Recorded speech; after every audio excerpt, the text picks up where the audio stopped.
আসসালামু আলাইকুম রহমতুল্লাহি ওবারাকাতুহ। আলহামদুলিল্লাহি ওয়াকাফা ওয়াসালামুন আলা ইবাদিহিল্লাযীনা ইসতাফা, আম্মা বা'দ। সুপ্রিয় দর্শক শ্রোতা, দেশে এবং প্রবাসে যে যেখানে আছেন, আপনাদের সবাইকে স্বাগত জানাচ্ছি। আমি আবু সালেহ নায়েব আলী আমার আজকের আলোচনায়। দর্শক, আমার প্রতিবেশী জনাব আব্দুল জব্বার ভাই, বিএনপির ভারপ্রাপ্ত চেয়ারম্যান জনাব তারেক রহমানের দুর্নীতি নিয়ে, চাঁদাবাজি নিয়ে তিনি একটি ভিডিও করেছিলেন, যে ভিডিওটি সুপার ভাইরাল হয়েছিল। তো অনেকেই এই ভিডিওটি আমাকে পাঠিয়েছেন যে নায়েব ভাই, উনি যে কথাগুলো বলেছেন কথাগুলো যৌক্তিক মনে হয়েছে, কিন্তু কোনো প্রমাণ উনি উপস্থাপন করেন নাই। উনি বিএনপির দুইজন নেতার বক্তব্যকে কোট করেছেন, বা বিএনপির দুজন নেতা তাকে কল করে এই কথাগুলো বলেছেন, কিন্তু বিএনপির সেই নেতাদের নাম বলেন নাই, হয়তো নিরাপত্তার স্বার্থে। তো এ বিষয়ে আপনার মন্তব্য কি? আমি আসলে কোনো কিছুই বলি নাই, কোনো মন্তব্য উপস্থাপন করি নাই। আমি অপেক্ষা করছিলাম যে আসলেই কতটুকু সত্য, আবার আমার ব্যস্ততারও একটা ব্যাপার স্যাপার ছিল। তো যাই হোক, সম্ভবত আব্দুল জব্বার ভাইয়ের ওই ভিডিও উপস্থাপনের আরও এক সপ্তাহ পরে ইলিয়াস ভাই একটি ভিডিও উপস্থাপন করেছিলেন, এবং সেখানে ইলিয়াস ভাই বিএনপির দুইজন নেতার বক্তব্যকে তার ভিডিওতে উপস্থাপন করেছিলেন, যে দুইজন নেতা সরাসরি বলেছেন যে তাদেরকে নমিনেশন দেওয়া হয় নাই। যাকে নমিনেশন দেওয়া হয়েছে, যে তিনি এলাকায় সন্ত্রাসের রাজত্ব কায়েম করেছেন, চাঁদাবাজির রাজত্ব কায়েম করেছেন, এবং লন্ডন বিএনপি বা যুক্তরাজ্য বিএনপির কয়েকজন নেতা, বিএনপির বেশ কয়েকজন নেতাকে নমিনেশন পাইয়ে দেওয়ার জন্য কয়েক কোটি টাকা ঘুষ নিয়েছেন। এই অভিযোগও সেই নেতারা করেছেন। এটি কিন্তু আমার কথা না, এটি ইলিয়াস ভাইয়েরও কথা না, এটা বিএনপি নেতার বক্তব্য। অর্থাৎ বিএনপি নেতারা যে বাংলাদেশে তাদের এলাকায় সন্ত্রাসের রাজত্ব কায়েম করেছে, চাঁদাবাজির রাজত্ব কায়েম করেছে, মামলাবাজিতে বাণিজ্যের রাজত্ব কায়েম করেছে, বিষয়গুলি বিএনপি নেতাদের বক্তব্যই উঠে এসেছে, এগুলো আমাদের বক্তব্য না। যদিও ইলিয়াস ভাই এই নমিনেশন বাণিজ্যের বিষয়টা সামনে এনে বিএনপির বিভিন্ন নেতাকে দোষারোপ করেছেন, কিন্তু তারেক রহমানকে দোষারোপ করেন নাই। কেন করেন নাই সেটা উনি ওনার ভিডিওতেই বলেছেন, যে ভাই, আমি অত প্রভাবশালী পরিবারের সন্তান নই, আমি অনেক টাকা পয়সার মালিক নই, সুতরাং এতদিন যাই করেছি না করেছি 7-8 বছর ধরে, ভাই এখন আর আমি একটু নিজেকে সেভ করার চেষ্টা করতেছি।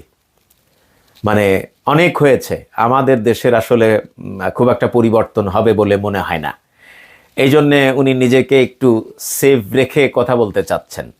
তো তার এই বক্তব্যেই বোঝা যায় যে তিনি হয়তো ধরেই নিয়েছেন যে আগামীতে বিএনপি হয়তো ক্ষমতায় আসবে, তারেক রহমান প্রধানমন্ত্রী হবে।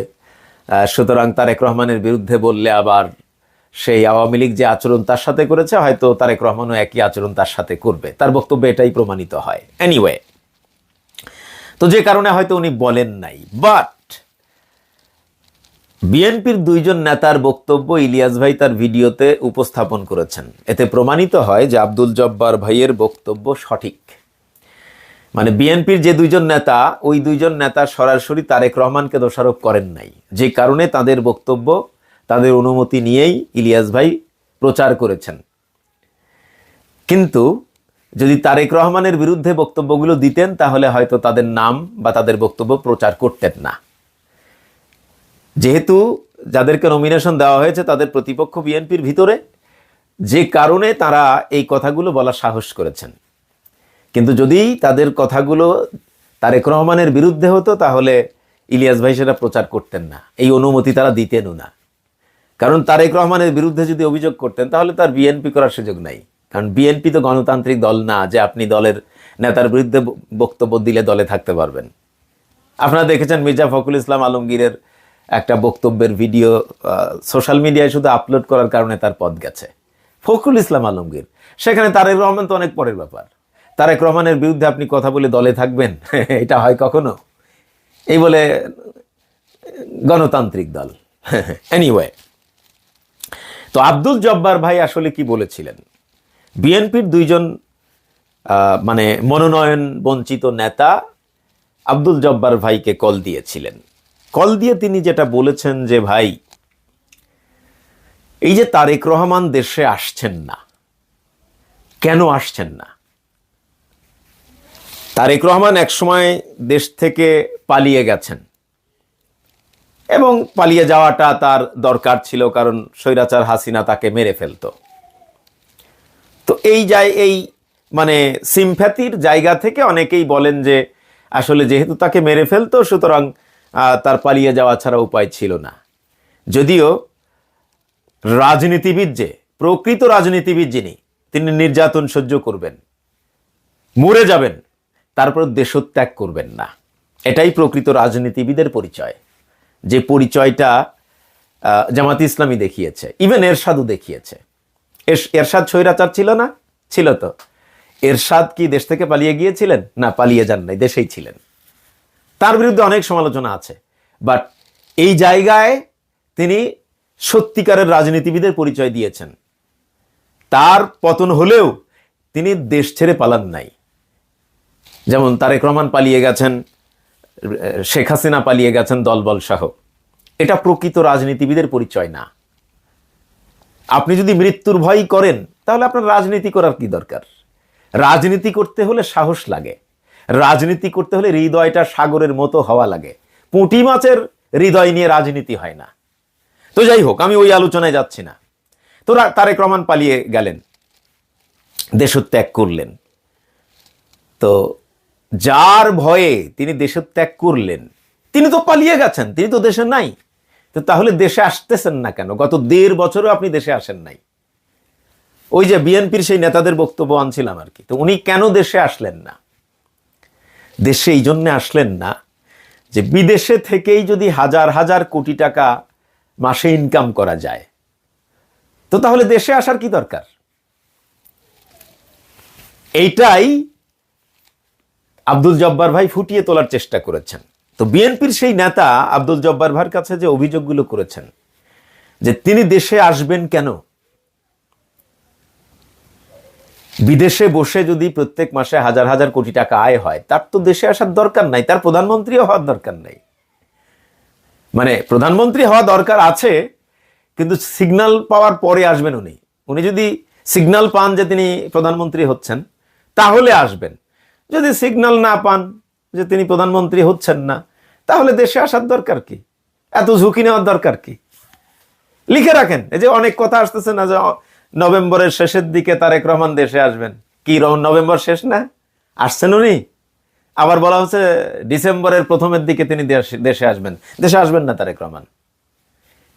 এটা আমার অ্যানালাইসিস ভুলও হতে পারে, বাট আমার অ্যানালাইসিস বলে তারেক রহমান প্রধানমন্ত্রী না হওয়া পর্যন্ত দেশে আসবেন না, এবং উনি নির্বাচন লন্ডনে বসেই করবেন, বাংলাদেশে নির্বাচন করার জন্য আসবেন না। আমার অ্যানালাইসিস বলে। আবারও বলছি, আমার অ্যানালাইসিস ভুলও হতে পারে। তো এই যে তারেক রহমানের আয়ের উৎস নিয়ে বিভিন্ন প্রশ্ন আসে না, তার আয়ের উৎস কি? তার আয়ের কোনো উৎস নাই, তিনি কোনো কাজ করেন না। তো তার আয়ের উৎসটা হচ্ছে, তারেক রহমান এখন বিএনপির প্রধান। তারেক রহমানের সাথে যদি কেউ একটা সেলফি তুলতে চায়, তাহলে ভিজিট হচ্ছে $10,000। মানে আপনি যদি তারেক রহমানের সাথে একটা সেলফি তুলতে চান, তাহলে আপনাকে $10,000 তারেক রহমানকে পে করতে হবে। আপনি যদি তারেক রহমানের সাথে একটু দেখা করতে চান, মানে 1-2 মিনিট কথা বলতে চান, তাহলে আপনার ভিজিট হচ্ছে $20,000। আপনি যদি তারেক রহমানের সাথে বসে অ্যাবাউট 5-10 মিনিট কফি পান করতে চান, চা পান করতে চান, তাহলে আপনার ভিজিট $30,000। আর তারেক রহমানের সাথে যদি আপনি একটু ব্রেকফাস্ট করতে চান, একটু লাঞ্চ করতে চান, অথবা একটু ডিনার করতে চান, তাহলে ভিজিট হচ্ছে $40,000। এটা বলেছিলেন আব্দুল জব্বার ভাই, কোনো একজন বিএনপি নেতা তাকে এই কথাগুলো বলেছেন। আর এই যে নমিনেশন দেওয়া হলো 237 জনের, এই 237 জনের প্রত্যেকের কাছ থেকে 30 থেকে 100 কোটি টাকা নিয়েছেন তারেক রহমান। আব্দুল জব্বার ভাই বলেছেন, বিএনপির 2 নেতার বক্তব্যকে কোট করে তিনি বলেছেন। এরপরে তিনি নিয়মিত জুয়া খেলেন। তিনি বড় বড় যে খেলাগুলো হয়, অলিম্পিক গেম সহ, বিশ্বকাপ সহ, এই সমস্ত খেলায় বাজি ধরেন। এই নানামুখী অবৈধ উপায়ে তার হাজার হাজার কোটি টাকা মাসে ইনকাম আছে। তো লন্ডনে বসে একজন মানুষ যদি আলিশান এলিট লাইভ লিড করতে পারেন, তাহলে তার এই যেখানে জীবনের হুমকি আছে, হ্যাঁ, যেখানে নানান জঞ্জাল আছে, সেখানে তার আসার কি দরকার? এটাই আব্দুল জব্বার ভাই ফুটিয়ে তোলার চেষ্টা করেছেন। তো আব্দুল জব্বার ভাইয়ের বক্তব্য যে 100% সঠিক সেটা আমি বলছি না। তার বক্তব্যের যৌক্তিকতা ইলিয়াস ভাইয়ের উপস্থাপিত ভিডিওতে বিএনপির 2 নেতার বক্তব্যের আমি মিল খুঁজে পাই। হয়তো একেবারে উনি যা বলেছেন এটা সঠিক নয়, বাট কাছাকাছি। এটাই তারেক রহমানের ব্যবসা। আমি আবারও বলছি, তারেক রহমানের চলে কেমনে? অনেকেই বলে তারেক রহমানের ওয়াইফ তো ডাক্তার, তিনি ডাক্তারি পেশায় আছেন, তার ইনকাম দিয়ে তো সংসার ভালো মতোই চলার কথা। তারেক রহমান কি নায়েব আলীর মতো এরকম বিল্ডিংয়ে বসবাস করেন? না, ম্যানশনে থাকেন। তারেক রহমান সজীব ওয়াজেদ জয়ের মতো উন্নত মানের লাইফ লিড করেন, যার প্রতি মাসে খরচ থাকার কথা 20 থেকে 30 হাজার ডলার। একজন ডাক্তার, একজন মেডিকেল ডাক্তার, তার ইনকাম হয়তো বছরে 2-2.5 লাখ ডলার, 3 লাখ ডলার থাকতে পারে, তাই না? এখন সেই টাকা দিয়ে এত আলিশান জীবনযাপন কেমনে সম্ভব? আমার ক্যালকুলেশনে কোনোভাবেই মেলে না।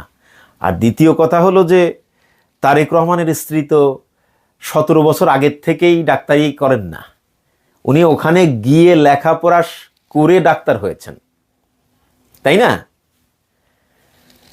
তো যাই হোক, সবশেষে যে কথাটি বলে শেষ করতে চাই, তারেক রহমান অনেক বুলি আওড়াচ্ছেন লন্ডনে বসে বসে, তারা ক্ষমতায় গেলে জনগণের জন্য এটা করবেন, ওটা করবেন, সেটা করবেন, নানান কথাবার্তা। তারেক রহমানের যে শিক্ষাগত যোগ্যতা, এই শিক্ষাগত যোগ্যতা দিয়ে আজকের যুগে বাংলাদেশের মতো একটা থার্ড ওয়ার্ল্ড কান্ট্রির প্রধানমন্ত্রী হওয়া, এটা আমাদের জন্য লজ্জার। আজকে অভিজ্ঞতা সম্পন্ন, যোগ্যতা সম্পন্ন রাজনীতিবিদের অভাব নেই। একসময় বিএনপির হাল ধরার মতো কেউ ছিল না, এই জন্য বেগম জিয়া হাল ধরেছিলেন। একসময় আওয়ামী লীগের হাল ধরার মতো কেউ ছিল না, শেখ হাসিনা হাল ধরেছিলেন। কিন্তু আজকের এই যুগে এসে আপনি তারেক রহমানের মতো একজন অর্ধশিক্ষিত লোককে প্রধানমন্ত্রী বানাবেন, এটা আমাদের জন্য লজ্জার। আমরা যারা জেনজি, এই যুগের বাংলাদেশের নাগরিক, আমরা এমন অর্ধশিক্ষিত লোককে আমাদের রাষ্ট্র পরিচালনা করার দায়িত্ব দিতে চাই না। আপনি বিএনপি করেন, আওয়ামী লীগ করেন, জাতীয় পার্টি করেন, জামাত করেন, ইসলামী আন্দোলন করেন, যে দলই করেন, দেশটা আমাদের সকলের। আমরা একজন যোগ্য প্রধানমন্ত্রী চাই, তিনি যে দলেরই হন না কেন। আমি বিএনপি করি বলেই আমার দলের প্রধান তারেক রহমান বাংলাদেশের প্রধানমন্ত্রী হবে না, এটা আমার জন্য লজ্জার। কারণ তার বর্তমান এই যুগে বাংলাদেশের মতো দেশের প্রধানমন্ত্রী হওয়ার কোনো যোগ্যতা তারেক রহমানের নাই। অতএব আমরা এমন অযোগ্য প্রধানমন্ত্রী চাই না এই যুগে এসে। যখন ছিল না তখনকার কথা আলাদা, আজকে আমরা এমন অযোগ্য প্রধানমন্ত্রী চাই না। শুধু অযোগ্যই না, তার না আছে লেখাপড়া, তার না আছে কোনো দক্ষতা, অভিজ্ঞতা, আর না আছে কোনো সততা। তারেক রহমানের প্রধানমন্ত্রী হওয়ার কোনো যোগ্যতা নেই, সততাও নেই, সাহসও নেই, যোগ্যতাও নেই, অভিজ্ঞতাও নেই। এমন সর্বদিক দিয়ে অযোগ্য একজন মানুষের হাতে আমরা এই দেশকে সফর্দ করতে চাই না, এটা আমাদের জন্য লজ্জার। মাইন্ডেড বাংলাদেশের জনগণকে উদ্দেশ্য করে বলতে চাই। ওয়াসসালামু আলাইকুম ওয়া রাহমাতুল্লাহি ওয়া বারাকাতুহু।